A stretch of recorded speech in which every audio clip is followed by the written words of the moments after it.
brought you by Silver Pumps and Motors. Top quality और consistent performance के लिए सिर्फ सिल्वर पंप्स नाम याद रखना. కేసీఆర్ వల్లే తెలంగాణ వచ్చింది అంటున్న బీఆర్ఎస్ వాదనని తిప్పికొట్టేందుకు రాష్ట్ర కాంగ్రెస్ పార్టీ వ్యూహాత్మకంగా ముందుకెళ్తోంది. దీనికోసం తెలంగాణ ప్రచార కమిటీ చైర్మన్ మధు యాష్కి నివాసంలో కాంగ్రెస్ సీనియర్ నేతల లంచ్ మీటింగ్ జరిగింది. ఈ మీటింగ్ కి కేకే, జానారెడ్డి, గుత్తా, విజయశాంతి, పొన్నం ప్రభాకర్ హాజరయ్యారు. తెలంగాణ ఉద్యమంలో కాంగ్రెస్ పోరాటాలను డాక్యుమెంటరీ చేయాలని ఈ సమావేశంలో నిర్ణయం తీసుకున్నారు.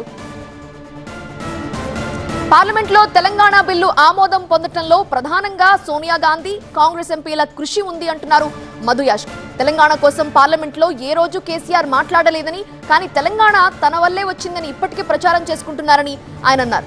భావితరాలకు తెలంగాణ ఉద్యమంలో కాంగ్రెస్ కృషి తెలిసేలా డాక్యుమెంటరీ రూపొందిస్తున్నామని మధు యాష్కి తెలిపారు. 10 ఏళ్ళు తెలంగాణ రాష్ట్రం ఏర్పడ్డాక కల్వకుంట్ల చంద్రశేఖరరావు తనకు వందమాగుదులైన కొందరు కవులతోటి, రచయితలతోటి తెలంగాణ రాష్ట్ర ఏర్పాటు ఉద్యమ చరిత్రని తనకు అనుకూలంగా రచించుకున్నాడు, రాయించుకున్నాడు, ప్రకటన చేయించుకున్నాడు, ప్రచారం చేయించుకున్నాడు. అసలు చరిత్ర బయటికి రావాల్సిన అవసరం ఉన్నది. పార్లమెంట్లో ఏ విధంగా చట్టం చేయించగలిగినాం, సోనియా గాంధీ గారి యొక్క నిబద్ధత, నిజాయితీ, ఇచ్చిన మాట కట్టుపెట్టుకుని నెరవేర్చడంలో కాంగ్రెస్ పార్టీ అధినేతగా వారు తీసుకున్న నిర్ణయం, రాష్ట్ర ఏర్పాటు ఏ విధంగా జరిగిందనేది భావితరాలకు తెలియాల్సిన అవసరం ఉన్నది. అందుకే ఆర్టికల్ 3 ప్రకారంగా పార్లమెంటు చట్టం ఏర్పాటు చేయడంలో అప్పుడున్న 2 ఎంపీలు ఉంటే చంద్రశేఖరరావు ఏ రోజు పార్లమెంట్లోకి వచ్చి నిలదీయలే, మాట్లాడలేదు. అక్కడ విజయశాంతి గారు అప్పుడు టీఆర్ఎస్ పార్టీ ఎంపీ ఉన్నా కూడా మాతో ఉద్యమంలో పాల్గొన్నారు. ఈ చరిత్ర ఒకటి ముందుకు రాయించాల్సిన అవసరం ఉంది.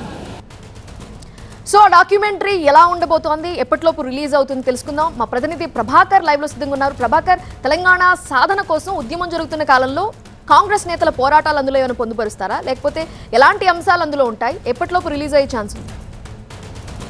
డెఫినెట్లీ కాంగ్రెస్ పార్టీ తెలంగాణను ఇచ్చిన తర్వాత దా క్రెడిట్ క్లెయిమ్ చేసుకోవడంలో కొంత ఫెయిల్ అయిన మాట వాస్తవం అంటూ చాలా సందర్భాల్లో కాంగ్రెస్ పార్టీ నాయకులే చెప్పారు. కాంగ్రెస్ పార్టీ సీనియర్ నేతలకు కూడా ఇదే భావన ఉంది. కాంగ్రెస్ పార్టీ 2 సార్లు యూపీఏ ప్రభుత్వంలో అధికారంలో ఉంది. ఒకటి 2004 నుంచి 9 వరకు, దాని తర్వాత 9 నుంచి 14 వరకు అధికారంలో ఉంది. డిసెంబర్ 9 ప్రకటన నుంచి దాదాపుగా 2014లో తెలంగాణ రాష్ట్రం ఏర్పడేంత వరకు కాంగ్రెస్ పార్టీకి తెలంగాణకు సంబంధించిన ఎంపీలు పూర్తి స్థాయిలో పోరాటం చేశారు. తెలంగాణ ఎంపీల ఫోరం అంటూ ఒక ఫోరాన్ని కూడా ఏర్పాటు చేశారు. ఆ దశలో సమైక్యాంధ్ర ఎంపీలతో గట్టిగా కొట్లాడారు. పార్లమెంట్లో పెప్పర్ స్ప్రే లాంటి దాడులను ఎదుర్కొన్నారు. సో ఇవన్నింటినీ కూడా ఒక డాక్యుమెంటరీ తరహాలో రూపొందించాలి. ఎందుకంటే మొదటి నుంచి కూడా 2014లో టీఆర్ఎస్ ప్రభుత్వం ఏర్పడినప్పటి నుంచి ఆ క్లైమ్ అంతా కూడా వాళ్ళు తీసుకుంటూ వచ్చారు. కేవలం అప్పటికి ఉన్నది వాళ్ళకి 2 ఎంపీలు మాత్రమే. ఏ రోజు కేసీఆర్ అక్కడ మాట్లాడింది లేదు, పోరాటం చేసింది లేదు, అధిష్టానం పెద్దలను కలిసింది లేదు. కానీ కాంగ్రెస్ పార్టీ ఎంపీలు మాత్రం అధిష్టానాన్ని ఒకానొక టైంలో ఆ లైన్, బార్డర్ లైన్ క్రాస్ చేసి మరి కొట్లాడినా కూడా ఆ క్రెడిట్ రావాల్సినంత రాలేదు అనే భావనలో ఉన్నారు. సో ఇప్పుడు ప్రభుత్వం వచ్చింది కాబట్టి అప్పుడున్న ఎంపీలు, అప్పుడు మధు యాష్కి గౌడ్ డిప్యూటీ చీఫ్ విప్గా ఉన్నారు పార్లమెంట్లో, పొన్నం ప్రభాకర్ ఎంపీల ఫోరం కన్వీనర్గా ఉన్నారు, అట్లాగే గుత్తా సుఖేందర్ రెడ్డి ఉన్నారు, విజయశాంతి బీఆర్ఎస్లో ఉన్నప్పటికీ కూడా తెలంగాణ కోసం పోరాడారు. కాబట్టి ఈ మొత్తాన్ని కూడా అంటే మీరా కుమారే చేసిన పోరాటం, చేసిన హెల్ప్ అప్పుడు సోనియా గాంధీ అట్లాగే సుష్మా స్వరాజ్ వీళ్ళందరూ చేసిన మొత్తం దాన్ని కూడా ఒక డాక్యుమెంటరీ తరహాలో తీయాలనేది అయితే కాంగ్రెస్ ఎంపీలు ప్లాన్ చేస్తున్నారు.